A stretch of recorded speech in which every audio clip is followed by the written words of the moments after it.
I've been there, wanting relief, wondering if I was doing everything right, and sometimes feeling like I was failing just by asking questions or having concerns. Being a good patient often means taking your meds, attending appointments, and trusting the experts. And wanting to fit this role of being a good patient can start to be a powerful driving force, and maybe even part of your identity. And this pressure to be a good patient does not just come from medical professionals and experts. I have felt this pressure from society at large, where I constantly need to classify a disclosure of my illness with clarification that I take my medications as prescribed and I'm stable. It has even come from loved ones who, of course, are just wanting me to be well, but always concerned about if I'm taking my medications or not and becoming vigilant or maybe dismissive if I express concerns about my medications or aspects of my treatment. And of course, it comes from myself too. We'll get into the compliance insight cycle later on in this video, but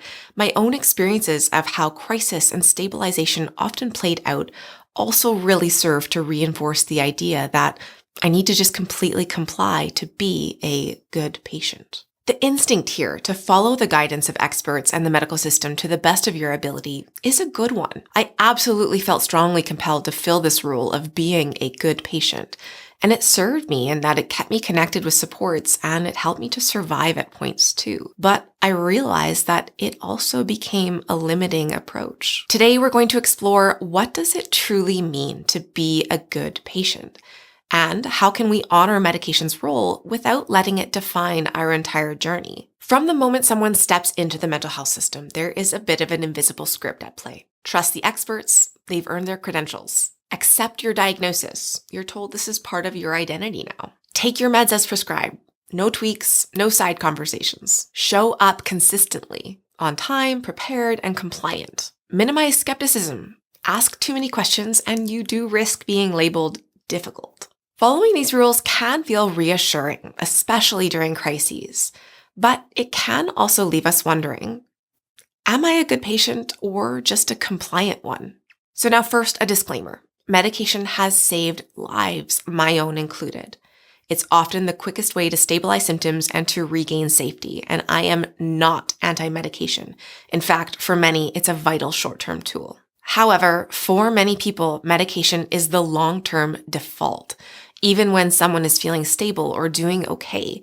And too often, there is no conversation about if or how to taper, just a gentle, or sometimes not so gentle, insistence that you'll be on these meds indefinitely. For someone who's stabilized, the question becomes, is this the only way forward or just the easiest path the system offers? And with its own set of trade-offs, medications often come with some difficult side effects, and we explore this and why it's not always so easy to just stick to a medication regimen in our video that you can watch here on non-adherence, or what's often labeled as non-compliance. But let's continue by distinguishing two often confused ideas. So the first one being acceptance, which means this is where I'm at right now, and I'm open to exploring my options, medication included, to improve my life. The second one being resignation, which means this is as good as it gets. I have no power to change anything, and I have to accept that. True acceptance feels freeing.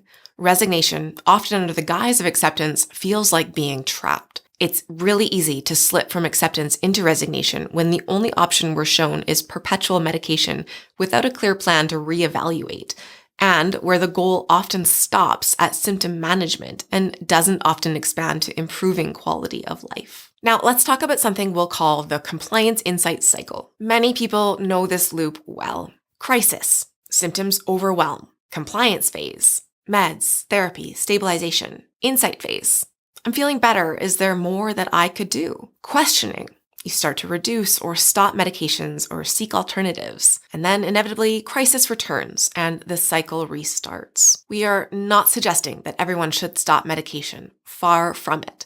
But that cycle can feel punishing. You're compliant so long as you comply and punished if you don't. It's really reinforcing of what many, myself included in the past, have come to believe that it means to be a good patient. Strictly sticking to your medication regimen and complying with a somewhat lacking medical system. It's the best we currently have, and there does need to be some regard for that. But that doesn't mean that we have to internalize and idolize these limited approaches to mental health care as the only and highest standard of care. It's worth reflecting on the ways that maybe it's not serving you fully or in the ways that you need, and to feel empowered to ask for better. For those curious about tapering, it must be done under medical supervision. Never adjust doses on your own. And here's another small reality check that many clinicians just aren't trained in safety prescribing, my own psychiatrist included. And that does not make them bad, but rather it reflects gaps in our medical education. If you and your doctor choose to explore tapering, look for practitioners who specialize in gradual, patient-centered plans.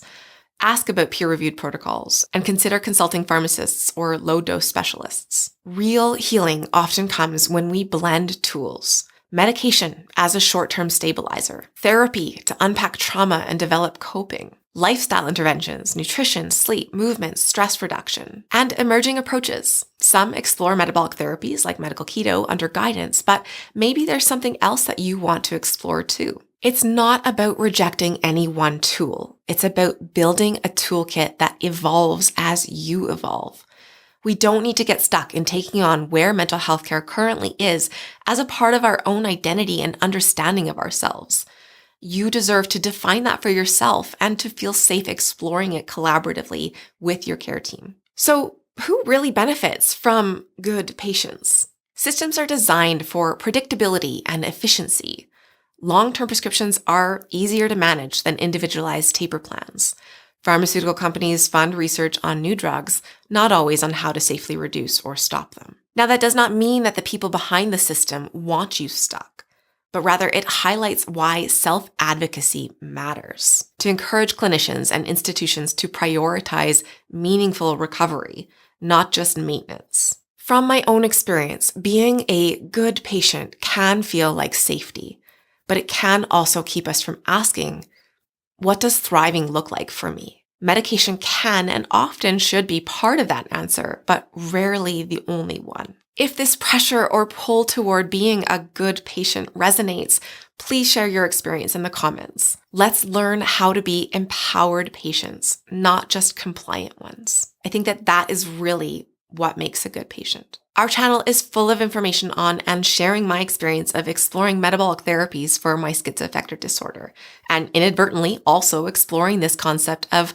challenging limitations I've internalized about what it means to be a good patient navigating the mental health care system. If you want to continue following along with me in this process, make sure to subscribe. Thank you so much for watching this video, and as always, wishing you and your loved ones good health and the space to feel empowered in exploring your own wellness and care.